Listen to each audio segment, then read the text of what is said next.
Okay ဒါတော့ပြီးခဲ့တဲ့ program တော့ binarization လုပ်တဲ့ဒီ site လေးပါ4369ရတယ်အဲ့ဒါကိုခုကျွန်တော်တို့တစ်ခါ MATLAB နဲ့လုပ်ကြည့်အောင်MATLAB ကတော့ Linux ပေါ်မှာဆိုတော့မရှိဘူးဗျအဲ့စားကျွန်တော် GNU Optic သုံးပါတယ် Optic ကို install လုပ်မယ်ဆိုလို့ရှိရင်တော့ sudo apt install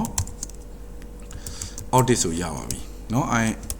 install install Optic ဆိုရပါပြီအဲ့တော့ Optic ကို install လုပ်ပြီးလို့ရှိရင်ကျွန်တော်တို့ run လိုက်တာ ਨੇ เนาะဒါမျိုး MATLAB style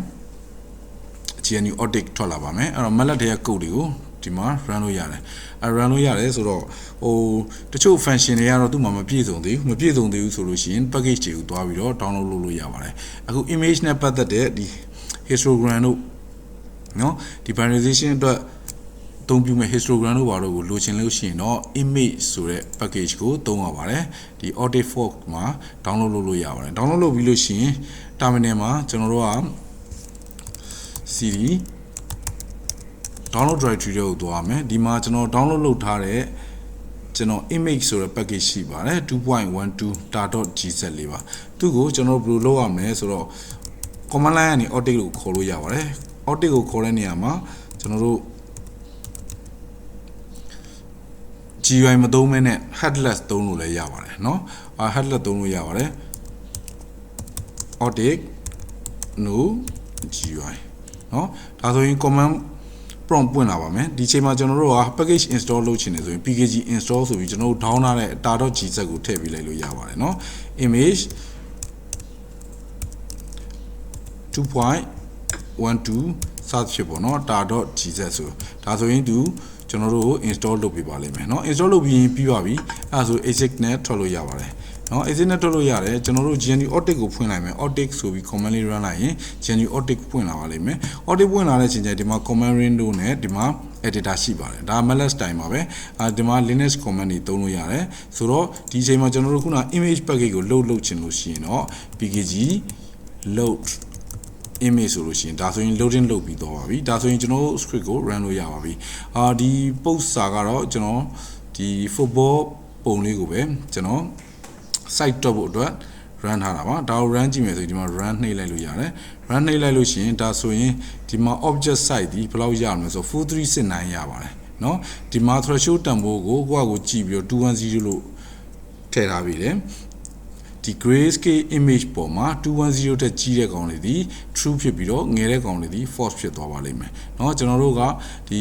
ကြီးတဲ့ကောင်ကိုလိုချင်တယ်အဖြူ line လေးကိုလိုချင်တာမို့လို့ဓာတ်ရိုက်ပဲထည့်ထားတယ်တကယ်မို့ဓာတ်ရိုက်မထည့်ဘူးဆိုရင်တော့ကျွန်တော်တို့ငယ်တဲ့ကောင်လို့ပြောလို့ရပါတယ်เนาะအဲ့တော့ threshold တက်ငယ်တဲ့ကောင်တွေအကုန်လုံးဒီ false ဖြစ်ပါလိမ့်မယ်ကျန်တာအကုန်လုံးကတော့1ဖြစ်ပါလိမ့်မယ်အဲ့ခါကျတော့ကျွန်တော်တို့ဒီ white site ကိုလိုချင်တာဖြစ်တဲ့အတွက်ကြောင့် image binarization တွေက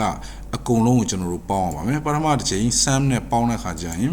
column 9 column 9ကိုပေါင်းပြီးပါမယ်အဲ့ဒီ column 9 column 9ကနေ list ပုံစံလေးထွက်လာမယ် row တစ်ခုရလာမယ်အဲ့ row ကိုထပ်ပေါင်းတဲ့ခါကျတော့ဒုတိယတစ်ခါ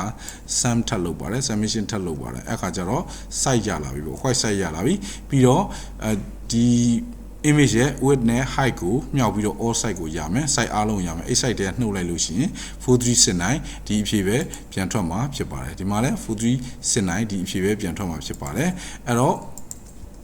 ဒီမှာ4369တော့မဟုတ်ဗျာနည်းနည်းလေးတော့ကွာနိုင်ပါတယ်ကျွန်တော်ပြန် run လိုက်မယ်ဒါဆိုရင်4386เนาะ4386ရပါတယ်ဒါဒီ4369ရပါတယ်ဒါကကျွန်တော်ဓာတ်ရိုက်ယူပြီးတွက်ထားတာပါအဲ့တော့ပြန်နှုတ်ပြီးတွက်လို့လည်းရပါတယ်